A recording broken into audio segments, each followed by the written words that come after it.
بسم الله الرحمن الرحیم. قدرمن کتونکو، نن چونکې دا باران دا سلسله د 2 ورځو نه سټارټ ده، نو دا د ایلم خوړ او ورسره د کانډاک جهانګیر د مضافاتي علاقو کم خوړ چې دی دا راوتی، دا ډېره موده بعد راوتی دي او د دې خوړ مختلف په دې باندې ستاسو سره خبرې کوو چې په دې کې څومره ګندګي دې پاکه کړه، ولې چې دا د ډېرو کلونو له راسته چې دی نو دا وچ شوي ول او په دې کې چې دی د ماربل فیکټرانو ګنو په دې کې چې دی خلکو کم ګن راغورځولی. نو زه د خپل ملګري ته لږ ویم چې دی لږ ښکته شي، تاسو ته مختلف سرنج چې دي وښیم په دې ګن کې. دا دي سرنجان په ګڼ تعداد باندې، دا ګوره دا سرنج کې دا سرنج شو ډبي ورسره دا د میډیسن د دوايانو دا زه د خپل ملګري ته چې دا تاسو دا کچره لږ وښئ.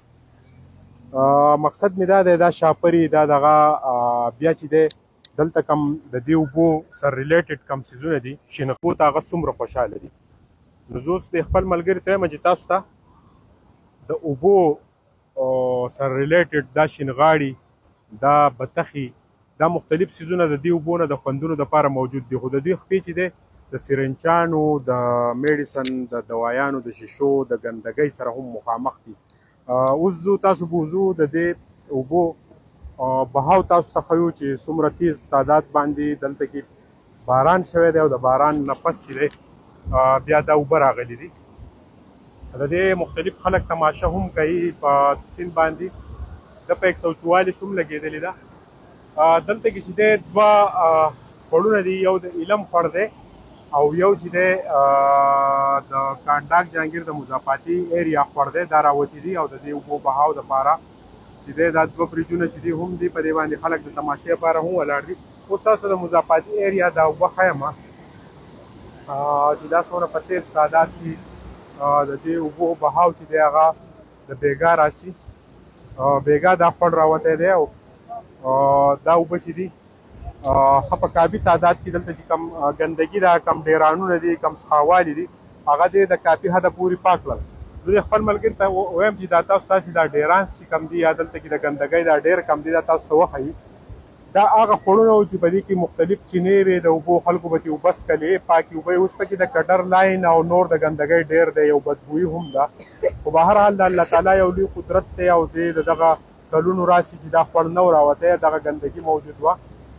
د دې ښکلي باران سره د دې اوبو په ذریعه باندې کافي ګندګي چې دی هغه پاکه شوه. خو دلته چې کم بني ادم اوسېږي هغه به ډېره زر چې دی دا د اوبو د وچېدو نه بعد دا ګندګي یو ځل بیا بحال کړي او ځان ته به موسم ګنده کړي. اوس زه تاسو ته د دې ځای د رفتاري دوه خوړونه چې دي یو ځای شوي دي، د ایلم خوړ ورسره چې دی د کانډاک جهانګیر مضافاتي خوړ چې دې اوبه دا بچوړي هم راغلي. بچوړه تاسو دلته ولې ولاړ یئ؟ سیند ته د اوبو ته غوځار نه شئ، لږ سایډ ته شئ. نو دلته ته په 144 هم دا ماشومان یا نور خلک چې دي هغه دې اوبو ته نږدې مه راځئ، ولې چې د اوبو رفتار دا وخت کې تاسو ګورئ ډېر زیات تیز دی. دا د الله تعالی قدرت دی چې دی څومره ګن پاک کړو، څومره ډیرانونه چې دی ختم کړل. خو دا به چېرته ځي؟ دا به بیا مخکې ځي، هلته به یو ګن جوړېږي. نو موږ بني ادمو له دا پکار دي چې موږ دا ګن د دې اوبو په غاړه نه غورځو، دې خوړونو ته نه غورځو، کډر لاین چې دي هغه دې ته نه راپرېږدو. نو د دې نه بعد به تاسو د دریای سوات رپورټ هم ښیم، خو هغه دریای سوات ته به تاسو بوځم او د دې موجوده په دې باندې خبره مقصد دا و چې دلته کم خلک اوسېږي نو کم سے کم دې ته کډر لاینز ګندګي مه غورځوئ. دا خو یو ښکلي دوه خوړونه دي چې یو د ایلم نه راغلی دی او بل د کانډاک جهانګیر د مضافاتي ایریا نه راغلی دی او ډېره موده بعد دا اوبه راووتې.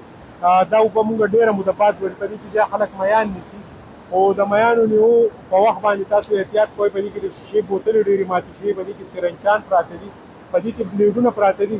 نو تاسو د خپلو پښو هم احتیاط کوئ. بحیثیت قوم مونږ له پکار ده چې موږ خپل املاکو ته نقصان ونه رسوو، موږ خپل چې دی سیندونه خوړونه چې دي د ګندګو نه پاک کړو. ما صاحب باچا له راکړه اجازت ده، الله پامان.